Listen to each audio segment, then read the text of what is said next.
Good afternoon, everyone. My name is Anisa Hassim, Program Engagement and Communications at the Ontario Restaurant, Hotel and Motel Association, and I would like to thank you all for joining us today.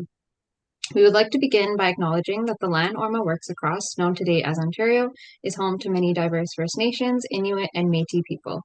This region is covered by more than 40 treaties, and we recognize and are grateful to live and work on this land as Indigenous peoples remain the original stewards and hosts. Once again, welcome to today's webinar, Behind the Bar, Prioritizing Mental Health in Hospitality. Before we begin, I'd like to introduce and pass the mic over to my colleague, Afia Dagani, Career Development and Partnerships at ORHMA, who will be providing a brief update on the exciting OHI initiatives and projects that we have running through the support from our partner, SmartServe. Afia, over to you. Thank you, Anisa, and good afternoon, everyone. As Anisa said, my name is Afia Digani, and I am the Career Development and Partnerships Lead at the Ontario Restaurant, Hotel and Motel Association. So I would like to take a few moments today to highlight some of our workforce development activities that have been possible due to our partnership with SmartServe Ontario. ORHMA is the custodian of OHI, We Are Hospitality, and we are dedicated to inspiring and developing the next generation of hospitality professionals across Ontario. So I'm just sharing my screen today, and this is the OHI website, and we would like to take you through a couple of initiatives that we have. So OHI connects to students, educators, and employers across Ontario to showcase the exciting and rewarding careers that our industry has through innovative programs, industry partnerships, as well as hands-on learning opportunities for students specifically. So we have three main programs, and I'm just going to briefly touch on all of them. The first one is What's Your Story, where industry leaders are able to share their stories and share a little bit about themselves and how they started in the industry and what their career looks like. This provides inspiration for our students and resources for our teachers as well. In link with this program, we have Hospitality Coaches, and this is a program where industry leaders, once again, are able to go into classrooms either in person or virtually and talk to students about what our industry is like, what their career has been like, and share their experiences, answer any questions.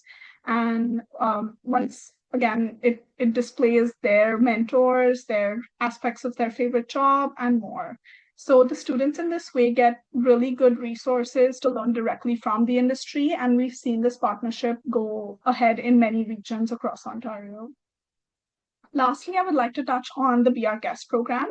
It's one of OHI's flagship initiatives and designed to connect high school students with real-world co-op placements in hotels, restaurants, convention centers, and other hospitality establishments. The program gives students valuable workplace experience, mentorships, amongst other things, through industry exposure, while also helping you, the employer, build your pipeline and see what the future of hospitality is going to look like. So the program works easily, and we have many partnerships across Ontario in Toronto region, Simcoe County region, as well as York, and many, many more. And we're in talks with some of them as well. So I would encourage all of you, if you have a hotel or restaurant in any of these regions or any region that you think it would be a good start to have it in, please do reach out to me, and I'm more than happy to answer any questions and share the information. The process is super easy, and you just get to build your pipeline along with this. So I'm happy to share my email in the chat, and that's it from me. Over to you, Anisa. Thank you so much, everybody. Thank you, Afia, and thank you, Zach, and to your team as well for the ongoing support from SmartServe, for all of the exciting OHI initiatives, as well as the SmartServe Cares project that we'll be talking about today. And so if anyone has any other questions for Afia, feel free to include it in the chat box below, or as she mentioned, she'll include her email in the chat if you would like to connect with her. And so moving on to today's webinar, in recognition of Mental Health Awareness Month, today's session is focused on a theme that impacts every part of our industry, which is the mental health and well-being of the people that really make hospitality thrive. So, this industry, as everyone knows, is built on connection, care, and creating memorable experiences for our guests. But we also know that this fast paced and high pressure nature of our industry can take a toll on those working within it. And so, through today's session, we hope to encourage open conversation, reduce stigma, and share practical tools and resources through Smart Safe Cares to help create healthier and more supportive workplaces across our sectors. Before we begin, please note that this session is being recorded and we'll be sharing the recording along with the presentation slide deck afterwards. And you're also welcome to submit any questions that you may have during our session in the chat box below. With that, I'm pleased to introduce our guest speaker, Zach Brushlick, Program Marketing Manager at SmartServe Ontario, where he has worked for the past 4 years overseeing marketing, communications, advertising development, social media management, and web design development. So, of course, with such a huge portfolio, he also oversees the Drink Smart portfolio, which focuses on alcohol-related harm reduction initiatives for Ontario post-secondary school students, as well as the Smart Serve Cares program, which supports hospitality workers with mental health initiatives across Ontario.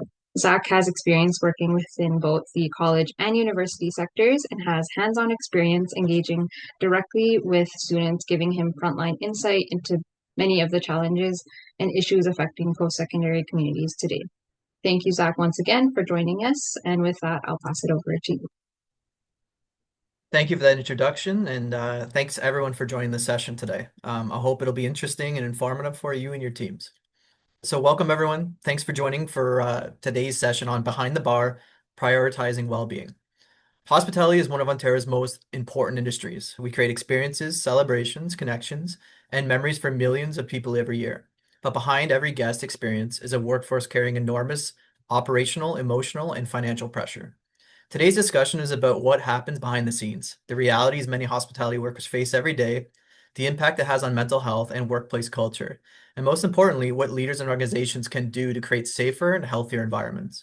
We'll look at industry research, operational impacts, legal responsibilities, and practical tools that can immediately improve psychological safety and employee well-being across the whole sector. Let's begin by looking at the contradiction at the heart of hospitality. The hospitality industry is built around creating joy. We focus on flawless service, guest satisfaction, 5-star reviews, and creating memorable experiences. Front of house teams are trained to smile through pressure, manage difficult interactions, and maintain professionalism no matter what is happening behind the scenes. But behind the bar, behind the kitchen doors, and behind the guest-facing experience, many workers are struggling. Long hours, unpredictable schedules, financial instability, staffing shortages, emotional labor, and customer aggression all create high-pressure environments that people often normalize as simply part of the industry. The challenge is that workers frequently hide these struggles while on shift. Many employees become experts on masking burnout while continuing to deliver service. The result is an industry where operational success is often achieved at the expense of personal well-being. When we look at the research, the scale of the issues become impossible to ignore. Research from Not 9 to 5 and hospitality sector mental health studies reveal extremely concerning numbers. The overwhelming majority of hospitality workers report experiencing burnout. Large percentages also report anxiety, depression, chronic stress, and emotional exhaustion. These are not isolated cases or occasional issues. These statistics represent a widespread operational reality across hospitality, and the impacts extend beyond mental health.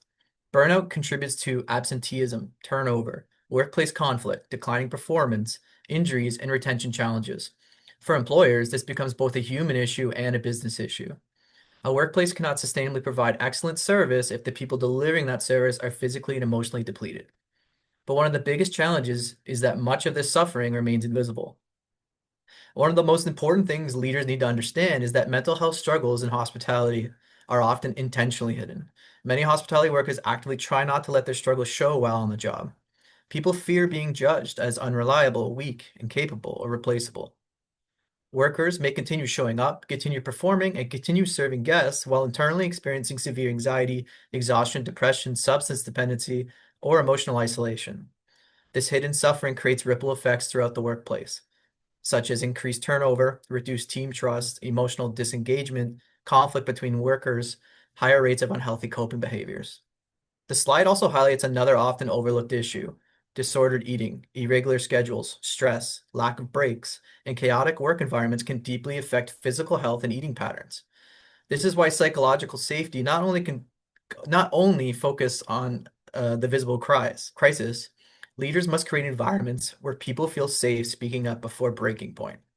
And even when workers don't want support, another major barrier stands in the way. Despite extremely high levels of burnout, only a portion of hospitality workers actually access professional mental health support. But why? Because financial accessibility remains one of the largest barriers. Many hospitality workers simply cannot afford therapy, counseling, or long-term support services. Others may not have workplace benefits or may work inconsistent schedules that make accessing support difficult. So workers continue operating while emotionally exhausted because seeking help feels financially impossible. This creates a dangerous cycle. Burnout continues to increase, but access to support remains limited. And when professional support seems inaccessible, people often default to whatever coping mechanisms are immediately available. When we examine who is the most affected, we also see major differences across demographics and workplace experiences. Not all hospitality workers experience workplace safety, support, or mental health access equally. Different demographics face very different barriers. Some workers may technically have access to resources, but still not feel psychologically safe enough to seek help. Others face additional systemic, financial, or cultural barriers. Research consistently shows that stigma, workplace culture, fear of judgment, identity-based discrimination, and lack of representation all influence whether someone feels comfortable accessing support. For example, some groups may be more willing to seek help but face accessibility challenges. In hospitality, alcohol is not just present, it is embedded into the workplace culture. For many workers, alcohol becomes the default stress mechanism, default stress management tool because it's accessible, it's normalized, and it's socially reinforced. So after long shifts, emotional exhaustion, difficult customer interactions, or financial stress, workers may turn to alcohol or substances as a form of relief or escape. A repeated reliance on alcohol as a coping mechanism significantly increases the risks of cognitive impairment, obviously, workplace aggression, emotional instability, chronic health conditions, addiction, or dependency. This normalization can also make it difficult for workers to recognize when casual coping has evolved into harmful behavior. That is why understanding modern alcohol health guidance is so important. And recent Canadian guidance has fundamentally changed how we understand alcohol-related risk. The Canadian Centre of Substance Use and Addiction updated Canada's alcohol guidance to reflect growing evidence around alcohol-related harms. The key message is simple. There is no completely risk-free level of alcohol consumption. Instead, alcohol-related harm exists along a continuum. As consumption increases, health risks increase. Even moderate drinking can elevate risks for certain cancers, heart disease, stroke, liver disease, mental health impacts, and sleep disruption. This guidance represents an important shift in public understanding. Historically, many people believe, oh, one second here. There you go. Many people believe moderate alcohol use carried health benefits. Current evidence shows that risk increases progressively with consumption. For hospitality workers who may be exposed to alcohol culture daily, this information is especially important. An excessive consumption can create immediate workplace and personal dangers. One second here. Binge drinking dramatically increases both personal and workplace risks. In fast-paced hospitality environments, impairment affects much more than individual health. It can impact decision-making, coordination, conflict management, safety awareness, communication, and crisis response. In kitchens, bars, and service floors, impaired judgment can quickly lead to injuries, violence, harassment, or operational mistakes.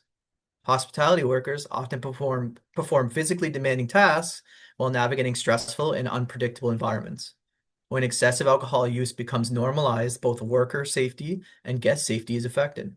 This is why harm reduction education must become a part of a broader workplace wellness conversations. It is also important to understand that alcohol-related risks are not experienced equally. Alcohol affects people differently based on both biological and social factors. From a biological perspective, females generally absorb alcohol differently than males and may experience increased health impacts at lower levels of consumption. This includes increased vulnerability to liver damage, certain cancers, and long-term health complications. At the same time, social patterns of alcohol consumption also differ. Men are statistically more likely to engage in excessive or high volume drinking, which contributes to increased rates of violence, injuries, and alcohol-related deaths. Understanding these differences matter because workplace education and support systems need to reflect the realities of diverse employees and experiences. Harm reduction is not about judgment. It is about ensuring people have accurate information and safe environments where they can make informed decisions. When these patterns continue unchecked, the operational consequences become severe. This slide reinforces the broader operational impacts connected to alcohol misuse. Excessive alcohol consumption contributes to workplace injuries, increased violence and aggression, higher absenteeism, mental health deterioration, long-term physical health complications, and increased healthcare burdens. Hospitality organizations often experience these effects indirectly through staffing, instability, performance challenges, and retention difficulties. The important takeaway is that these issues are interconnected. Mental health, substance use, workplace culture, operational stress, and staff retention are not separate conversations. They are part of the same ecosystem, and addressing them requires structural workplace change, not simply encouraging employees to be more resilient. That structural change begins with psychological safety. Psychological safety does not happen accidentally. It requires systems, policies, leadership, behavior, and operational consistency. A psychological safe workplace is one where employees feel able to speak up without fear, ask for help safely, report concerns respectfully, take breaks when needed, set boundaries, and access support without stigma. This foundation is built through compliance, accountability, respectful leadership, and proactive wellness strategies. So when organizations prioritize psychological safety, they improve their employees' trust, retention, team collaboration, operational sustainability, and overall guest experiences, because healthy teams create stronger businesses. And psychological safety is closely connected to legal and operational responsibilities. Hospitality employers, have both ethical and legal responsibilities to support safe workplaces. That includes respecting employment standards, occupational health and safety requirements, anti-harassment protections, human rights obligations, entitled breaks and recovery periods. In fast-paced environments, workers often skip breaks, they work extended hours, or feel pressured to sacrifice personal well-being for operational demands. But sustainable operations require sustainable staffing. Protecting workers from burnout and exhaustion is not optional. It is a critical part of maintaining healthy, legally compliant, and operationally effective workplaces. So beyond compliance, organizations must also actively foster belonging and proactive support systems. Reactive approaches are not enough. Organizations must proactively create cultures that support belonging, inclusion, and emotional well-being.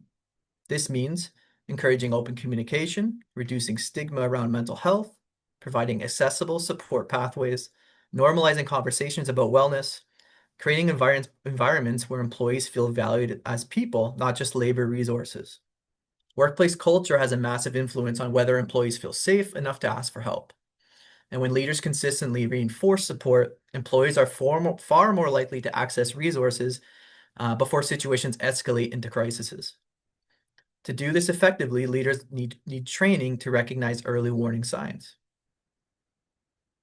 Mental health struggles do not look the same for everyone. Managers and supervisors need to understand how to identify potential warning signs while responding respectfully and non-judgmentally. Indicators may include changes in concentration or decision-making, emotional withdrawal, mood instability, increased absenteeism, sudden behavioral changes, physical exhaustion, declining confidence. The goal is not to diagnose employees. The goal is to recognize when someone may need support and create opportunities for safe conversations. Leadership behavior strongly influences whether employees feel psychologically safe enough to speak honestly. One practical communication framework that can help leaders navigate the difficult conversations is the DEAR model, D-E-A-R. The DEAR framework provides a structured way to communicate clearly, respectfully, and constructively during difficult workplace conversations. The D stands for describe. State the situation factually without assumptions or accusations. E stands for express. Communicate the emotional impact honestly and respectfully. A stands for assert. Clearly explain the specific need, boundary, or request. R stands for reinforce, explain the positive outcome or shared benefit of resolving the issue. Frameworks like this help reduce defensiveness and improve communication across all teams. Healthy communication is one of the strongest foundations of psychological safety. Beyond internal communication tools, Ontario hospitality workers now also have access to the dedicated external supports. This is what we're here for. SmartServe Ontario, we partnered with Not 9 to 5 and Green Shield back in 2024 to create SmartServe Cares. So this initiative provides free mental health support and wellness resources to anyone in Ontario holding a valid SmartServe certificate. The goal is simple: reduce barriers, increase accessibility, support hospitality workers before they reach crisis points. By offering free and accessible mental health resources, this program directly addresses the financial barriers we discussed earlier. This is a major step forward for hospitality wellness in Ontario. The support ecosystem itself is designed specifically to bypass traditional accessibility barriers. SmartServe Cares offers multiple layers of support designed to meet workers where they are. This includes free virtual mental health counseling, digital cognitive behavioral therapy tools, wellness resources, and access to Green Shield's digital health ecosystem. Importantly, these services are designed to be flexible, accessible, and financially barrier-free. Hospitality workers often work irregular hours and may struggle to access traditional support systems. Virtual and digital options help ensure support is available when the people actually need it. In addition to worker supports, leadership education is also critical. Leaders also need tools, education, and training. Programs like Not 9 to 5's Connected certification help managers and team leaders build stronger skills in psychological safety, harm reduction, mental health awareness, supportive leadership, and crisis response. Education creates confidence, and confident, informed leaders are far better equipped to create healthier workplace cultures. This is about shifting hospitality away from survival culture towards sustainable leadership practices. And when organizations invest in these systems and supports, the benefits extend across the entire operation. When organizations invest in employee well-being, the return is significant. Healthy teams lead to better retention, stronger workplace culture, reduced burnout, improved guest experiences, increased operational sustainability. Supporting mental health is not separate from business performance, it directly strengthens it. Hospitality workers dedicate themselves to serving guests every day. Now we must ensure the industry also serves them. I know I kind of flew through this, but thanks everyone for your time today. I hope it provided meaningful insights into practical tools that you can bring back to your workplaces. I'd be happy to answer some questions and go over any points. Thanks, Zach. Yeah, that was really fast, but some good information. And no, that's okay. And I think some great graphics, as well, as I'm a very visual learner myself. And so having those graphics like lined up like that, with the numbers and the info to support it really helped. And so at this time, if anyone has any questions, I guess, feel free to include them in the chat box below, or the Q&A box. And I actually do want to emphasize one point. I think the whole being reactive versus proactive, and being a being a leader in the workplace is really key, as you mentioned. And so, thanks for pointing that out as well. I also have one quick question in terms of the SmartServe Cares initiative. I guess, could you reconfirm the eligibility that people have to get involved in it? Yeah, sure. So you just need to have an active SmartServe certificate. And if you go to our website, smartserve.ca, or go to smartserve.ca/cares, in there we'll have all the details on how you can register. It's pretty quick and easy. Just like any kind of benefit or workplace benefit, you'll need an access code, and our access code is SmartServe, all one word, to gain access to Green Shield's portal. So you'll register your name, your certificate number, and SmartServe as the access to get into the Green Shield portal, and you'll be all set.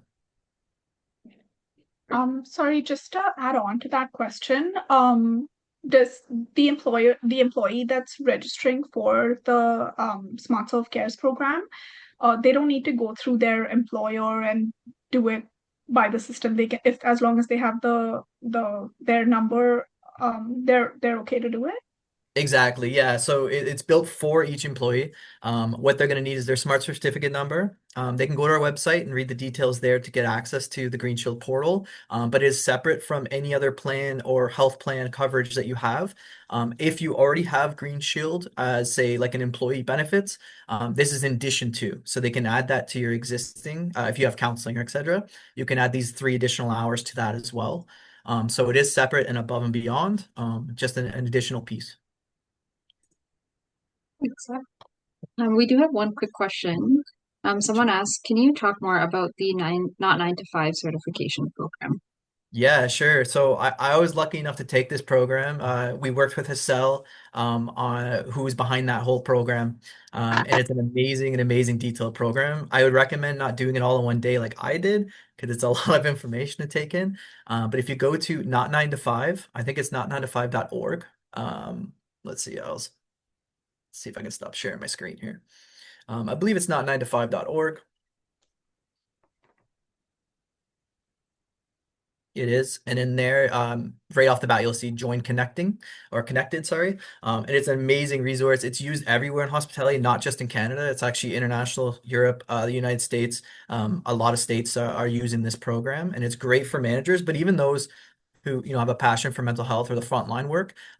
It's amazing because it gives you the tools and any other resource. They also have many other hospitality-based resources on their website. And then once you log in and create an account with not 9 to 5, there actually is forums as well. You can ask questions. So it's an amazing resource for hospitality. So, thank you. We have another question.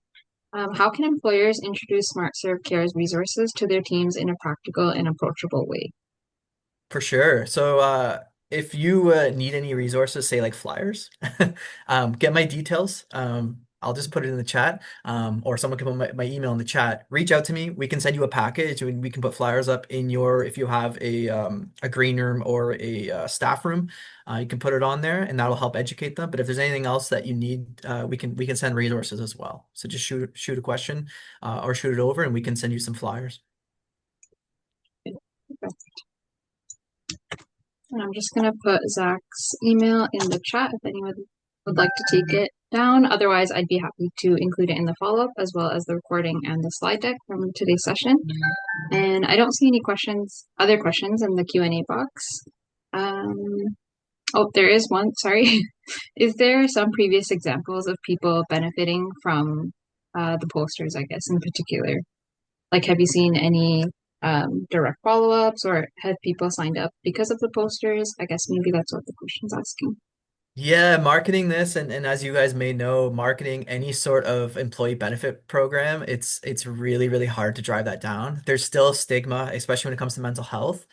We did do a campaign through the AGCO, so every licensee in Ontario did get a package directly from SmartServe that had flyers, posters, etc. But like we see in this industry, those at top, usually that information doesn't trickle down to those who actually need it on the front lines. But yes, when we do those advertises, we do see the uptick. But like I said, it's hard getting down to the frontline workers, those who actually need the resources. Usually that information doesn't get relayed. So as mentioned previously, if there's anything else, like send me an email, message, whatever, and I can get you resources for that.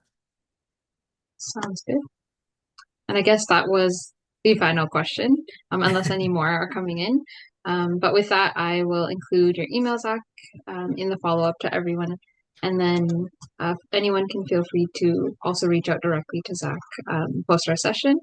And with that, I'll put some time back in everyone's day. I know it's beautiful outside, so I hope everyone enjoys the rest of their day.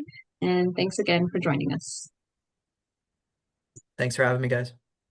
Thank you.